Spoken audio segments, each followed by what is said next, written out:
Hey guys, welcome to a very exciting game of the Adolf Anderssen saga. This game is played between Paul Morphy with the black pieces and Adolf Anderssen who has the white pieces, and the game was played in Paris in the famous 1858 tournament between Paul Morphy and Adolf Anderssen. Let's just check out the game, and I'll tell you some facts as we get into the game. We have A3 as an opening by Adolf Anderssen, who has the white pieces. And this is the famous Anderssen's Opening, named after this very player, Adolf Anderssen. It's a pretty exciting opening. It's not widely popular these days because the theory has been developed, and this A3 move is actually considered giving up a bit of initiative for white. So let's just move on. We have E5 in response by Paul Morphy. We get C4 and now knight to F6. We have knight to C3, and it is pretty clear in this opening that white wants to contest the center from the queen side. Usually white will castle king side once he has developed all of his pieces, and he is hoping to control the center, control the key squares in the center using the side pawns. So that's basically the idea. The idea of A3 is to stop black's attack, block black's pieces from coming into this very wonderful B4 square, which is exactly why this opening is not famous on the classical games. And a lot of players, if you want to play this in the Blitz opening as a surprise for your opponents, sure, you can play it. It is completely fine. This basically is a reverse Sicilian with a tempo up of A3. That's basically what this opening is. Now we have D5 in response, immediately trying to attack the center, getting rid of this pawn or asking to capture on this D5 square. So we have C takes D5, knight takes D5, and now E3. There is not really a point in capturing this knight and allowing the queen to come here, and the queen controls this nice diagonal. You can't really fianchetto this bishop. Not that you want to, but if you had an option, sure, you don't want to give it up. So we have bishop to E6, now another developing move with the bishop, and now knight to F3. White develops the knight as well. Bishop to D6, developing the second bishop, and now bishop to E2. Finally, both players are ready to castle kingside, and we have castles by black and castles by white as well. We have knight takes C3 and knight to C3. Also, the knight a lot of times retreats here to B6 square. From there, it can remaneuver itself however you want, or you could just keep it on B6 and try to get some advantage on the queen side. But none of that was played. Paul Morphy just decided to give up his knight for a knight, and this is completely fine for white as well. You just you brought your B pawn to made it a C pawn. And you now have a semi-open B file that you can put your rook on and try to control it. So F5, a wonderful move, trying to get some counterplay on the king side. We have D4, hoping to open up the centers, and now E4, not allowing any captures but pushing this knight back. We have knight to D2 and rook to F6, a pretty interesting rook lift. But it is too soon in the game, which is completely fine. I mean, this rook is now going to come to this H file and try to put some pressure with a few of these pieces that black is having. That's basically the idea. Now we have F4, trying to cut off this bishop from attacking this H2 pawn, and we have rook to H6. Again, keeping some pressure. The idea is to put the queen here on H-file as well and try to get a checkmating sequence going. We have G3, not allowing the queen to come here with an attack. And we have knight to D7, developing the knight. Knight to C4, And now bishop takes c4. This is where black decides to give up the bishop pair. After bishop to c4 with check, we have king to h8 just going to safety. And now rook to a2. This is a wonderful rook left, even though it's a small, pretty simple move.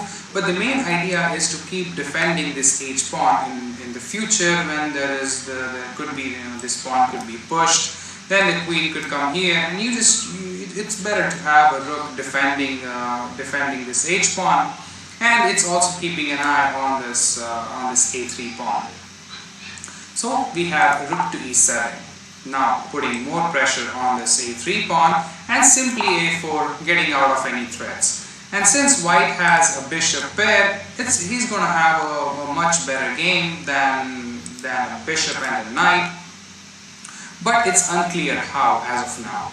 We have knight to f6, trying to get the knight into the game, and queen to b3. Now keeping nice control over this g8 square, not allowing the king to move. You have to push this pawn, and only then will you be able to move your king. For now, we have c6, a simple solidifying move, and bishop to e6. Now you are attacking this backward pawn, this backward f5 pawn, and provoking black to push this g6. But there is another way which you can defend this pawn. So if you have some time, pause the video and try to find that one single move. It's an important move, and it is not pushing this pawn forward. So I'm going to give you that hint. So for those of you who found it, congratulations, amazing. This is how you have to think while you play chess. It's not that you have to defend, but what you have to check is how do you attack this piece once it captures. So we have the move to find was rook to e8. And the reason why you don't really have to defend this is because if you capture this pawn now that is hanging, then your bishop will be trapped because it cannot go anywhere. It cannot go to this square since it's been attacked 3 times. It cannot go here to g4 square because it's attacked by the knight. It cannot even go to h3 because it's attacked by the rook.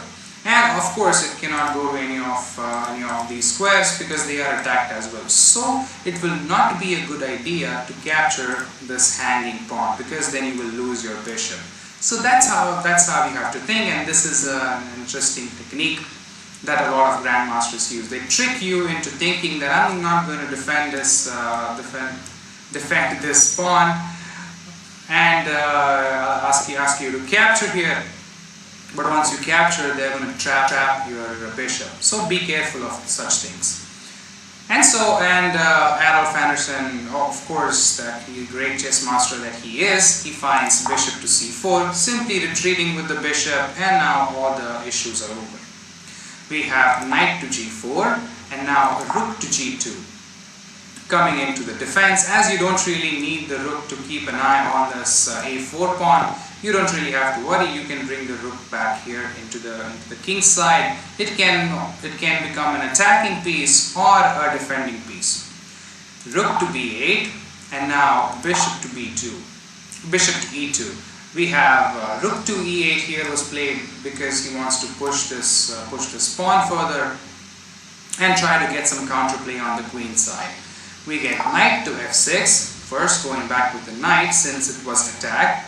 And now c4, simply advancing the pawn, b6, playing it very slow, asking white what do you want to do.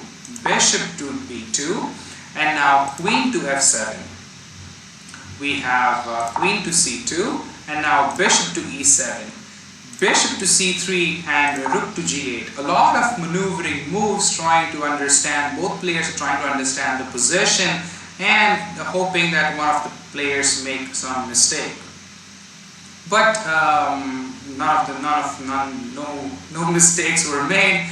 None of the players made any mistakes, and we have the game just continues. We have a5, and now bishop to d6. Until this position, both the players were maneuvering the pieces and not allowing each other to capture and reduce the material on the board because they wanted to keep the tensions going on the board. But here finally a takes b6 and a takes b6. Finally a couple of pawns were exchanged, and now rook to a1. White now wants to control this only open file on the board. Now we have g5, and this was really the first mistake by Paul Morphy in the game. It's move 29, it's 1858, and there are no computers to analyze the position. Even then, till move 28 basically, they played a perfect game, and this was the first mistake, because it gives a lot of advantage to white. And if you have some time, pause the video and try to find why is this a mistake and what should have been played instead. I'm going to show you what should have been played instead. After rook to a1, what should have been played was just b5, trying to get some exchanges going. You're going to get captures, and then this pawn takes this, even the bishop can take. It's a completely equal position, it's completely fine. You're going to bring your rook into the game and attack this bishop, try to pin this bishop or attack this bishop, and you're going to have a nice game. But after g5, the move that white had to find, and Anderssen found it perfectly, was f takes g5. We have rook takes g5, and now rook to a8 with check. We get rook to g8, defending the check, and now queen to a4. Now Anderssen wants to still keep a control of this open file, so he puts his queen, knowing very well that one of the rooks will be exchanged off the board. And that's exactly what happens. Rook takes a8, and now queen takes a8 with a check. Queen to e8, and finally queen takes e8, knight takes e8, and this is where we finally enter into the end game, with white having a bishop pair and a rook against a bishop and a knight and a rook for black. So usually it's said that it's better to have a bishop pair in the endgame, mainly because they control a lot of key squares, and they usually help out in attacking or defending better than these two pieces. After this, we have c5, trying to open up the squares, and you really cannot capture this pawn, mainly because if you capture, then you are going to get this pawn from d captures c5, and now your bishop is attacked. Also, this is a discovered check from the bishop. So no matter what, you're going to lose this bishop, which is why you cannot. That was not played in the game. You cannot capture this pawn here. But what was played in the game was bishop to c7, simply defending this pawn and asking, now what do you want to do?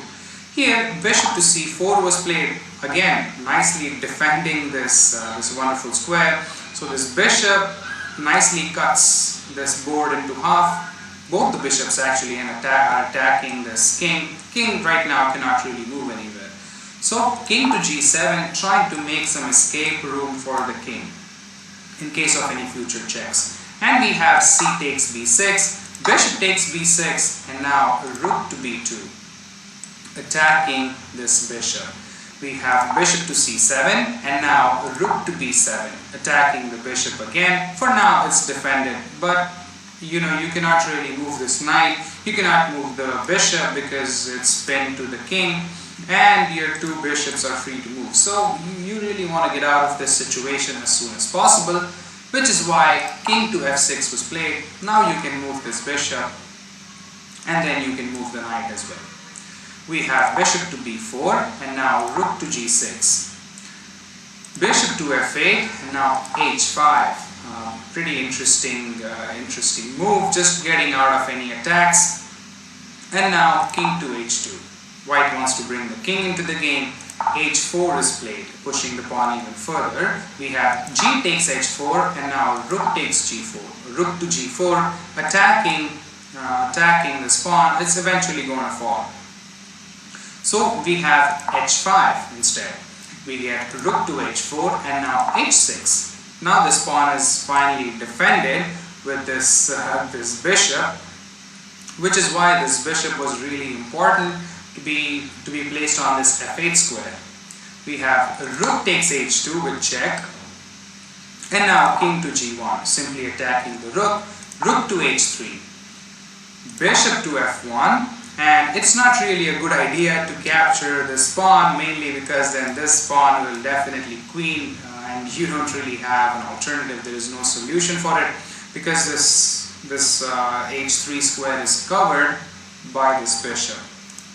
So rook to g3 with check, king to f2 attacking the rook, and now rook to g4. So even if you try to push it, the rook will simply go to h4 and attack your piece and gobble it up. So for now this piece is kind of stuck here. And now bishop to c4. Now the bishop interestingly wants to go to this g8 square, and then you can allow this pawn to be pushed. And there is no way to defend this defend this bishop from coming into g8 square. So wonderful position. Rook to h4. Now you can attack the pawn. Now bishop to g8 and bishop to d6. Finally attacking, saying if you capture, then I can at least capture your pawn as well. But now bishop takes d6, knight takes d6, and the rook to d7, attacking your knight. So immediately you cannot really capture this pawn. We have knight to e8, getting out of the attack, and now h7. Finally you defend this pawn with your bishop, and you also defend the bishop, so it's completely fine position. King to g5, the king cannot really do anything, and you probably have to give up your rook for this pawn, or at least your knight for this pawn. But for now it's nicely defended by this rook and this bishop, so it's not clear how are you going to get out of this tricky situation. And we have a rook to e7, attacking the knight. Also, if the knight is threatening to come here to f6, forking the rook that was here on d7, forking this bishop and this pawn, which would not be a good situation.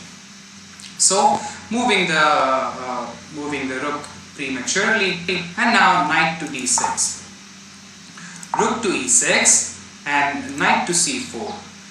Rook takes c6, knight to d2.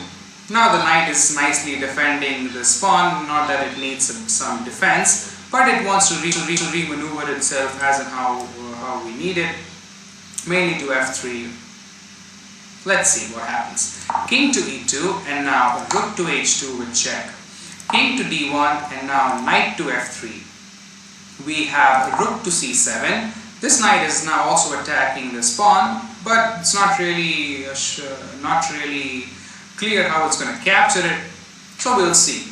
King to g6. Now you have to go deeper into the position and try to create some defensive tactics.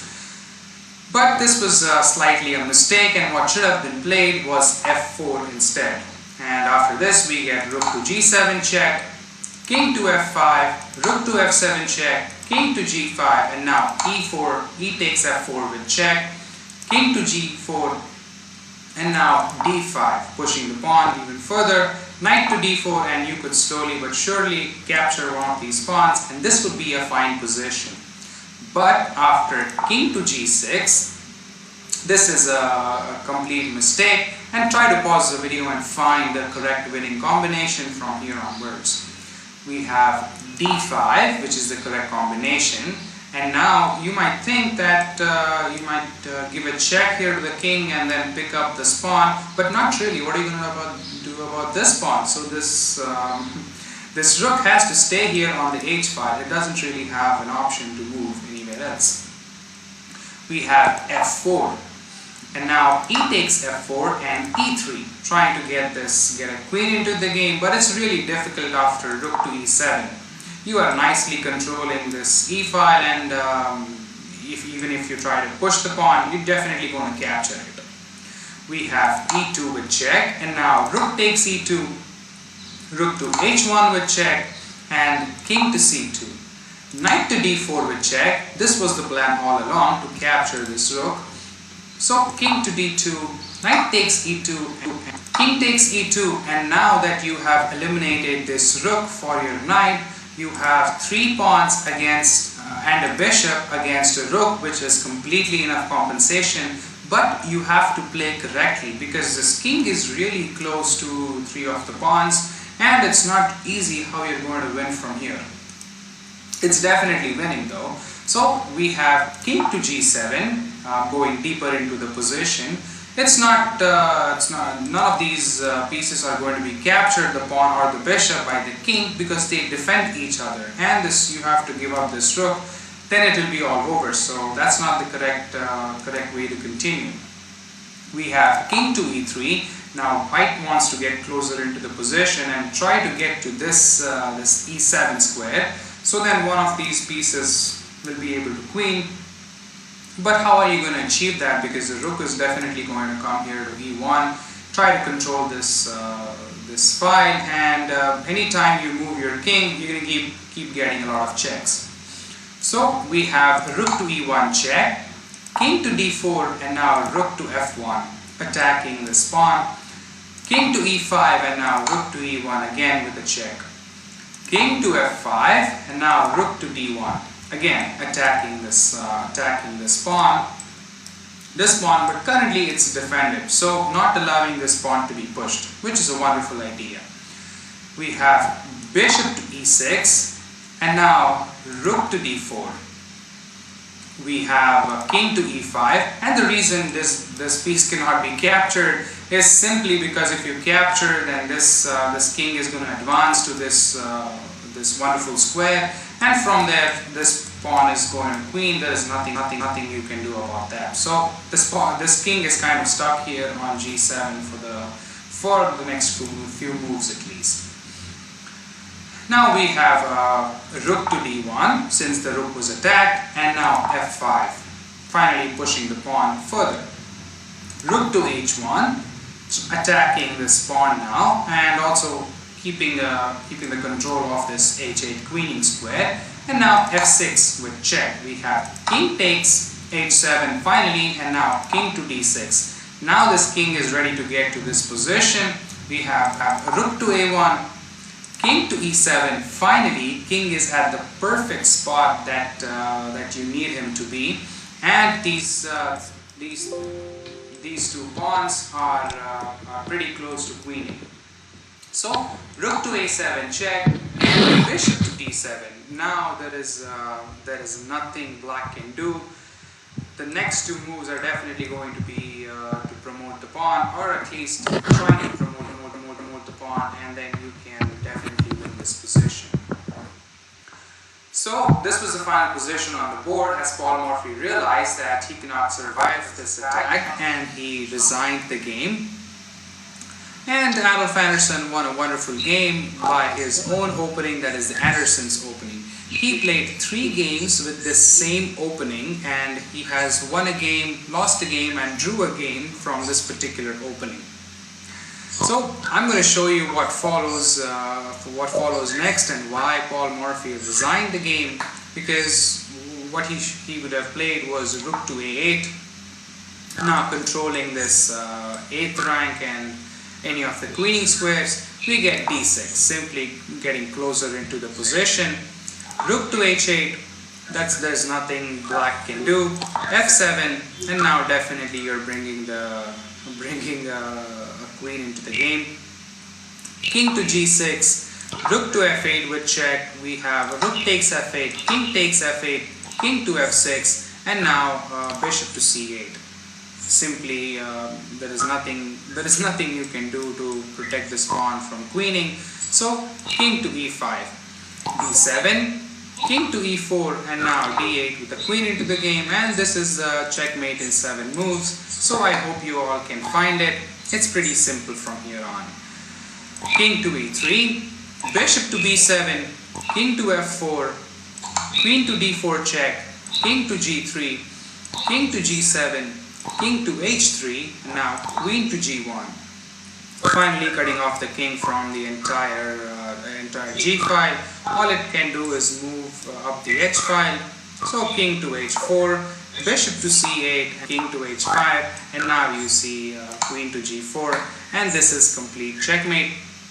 This is what would have followed, which is why Paul Morphy decided to resign